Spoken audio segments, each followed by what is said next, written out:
Sleep hist India story. नमस्ते। स्वागत है आपका स्लीप हिस्ट इंडिया पर। यहां हम इतिहास को धीमी और शांत आवाज में सुनाते हैं ताकि आप सुनते हुए धीरे धीरे नींद की गहराई में खो जाएं। आज की कहानी है तख्ता पलट की। तख्ता यानी गद्दी और पलट यानी उसका उलट जाना। इतिहास में यह शब्द कई बार सुनाई देता है क्योंकि राजसिंहासन कभी स्थायी नहीं रहा। सत्ता बदलती रही और साम्राज्यों की तकदीर के पन्ने बार बार पलटते रहे। सबसे पहले चलते हैं 333 याद ईसा पूर्व में। मगध की राजधानी पाटलिपुत्र में नंद वंश का राजा नंद राज कर रहा था। धनानंद बहुत धनी था, उसकी शाल थी, लेकिन उसका शासन लोगों को पसंद नहीं था। प्रजा असंतुष्ट थी, कर अधिक वसूले जाते थे और राजा का घमंड बढ़ता ही जा रहा था। तभी एक ब्राह्मण जिसका नाम था चाणक्य नंदों से अपमानित होकर संकल्प लेता है कि वह इस वंश का अंत करेगा। उसने एक युवक को चुना, चंद्रगुप्त। चंद्रगुप्त साधारण परिवार का था, लेकिन उसमें साहस और बुद्धि थी। चाणक्य ने उसे शिक्षा दी, रणनीति सिखाई और धीरे धीरे एक सेना तैयार की। समय आया, युद्ध हुआ और अंततः नंद वंश का पतन हो गया। गद्दी बदल गई, नंदों की जगह मौर्यों ने ले ली। चंद्रगुप्त मौर्य सम्राट बने और मौर्य साम्राज्य का आरंभ हुआ। यह था भारतीय इतिहास का पहला बड़ा तख्ता पलट। अब चलते हैं 958 ईस्वी में। दिल्ली का शाही दरबार, मुगल साम्राज्य अपनी चमक पर था। ताजमहल बन चुका था। शाहजहां सम्राट थे, लेकिन उनकी गद्दी पर नजर थी उनके ही 4 पुत्रों की, और उनमें सबसे महत्वाकांक्षी था औरंगजेब।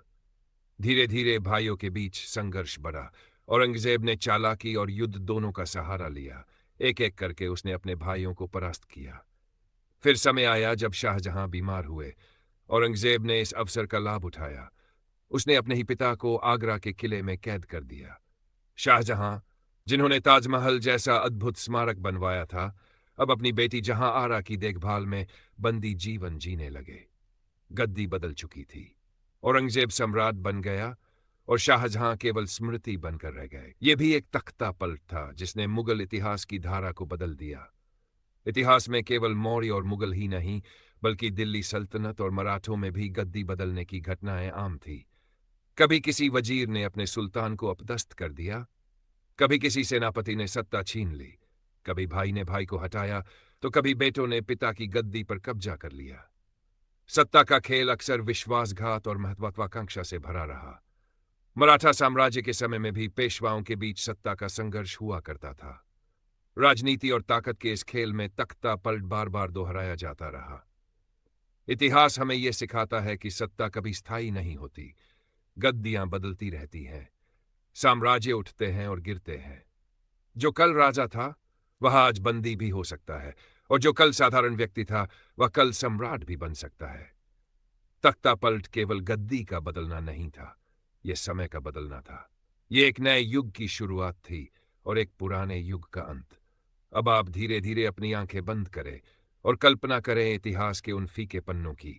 कहीं पाटलिपुत्र की गलियों में गूंजती तलवारों की आवाज, कहीं दिल्ली के दरबार में चलती साजिशें, कहीं आगरा के किले में एक सम्राट का अकेलापन। ये सब केवल गूंज है जो धीरे धीरे धुंधली पड़ती जाती है। सत्ता का खेल चलता रहता है, लेकिन समय की रफ्तार सबको पीछे छोड़ देती है। अब नींद की ओर चलिए। इतिहास की इस धीमी गूंज को सुनते हुए अपनी सांसों को शांत कर लीजिए। हर सांस के साथ खुद को हल्का महसूस कीजिए। सोचिए, गद्दी पलट रही है, साम्राज्य बदल रहे हैं, और आप शांत होकर इस कहानी को सुनते हुए गहरी नींद में डूब रहे हैं। तख्ता तख्ता पलट, इतिहास की धड़कन धीमी होती जाती है और आप धीरे धीरे नींद की गहराई में खो जाते हैं। ये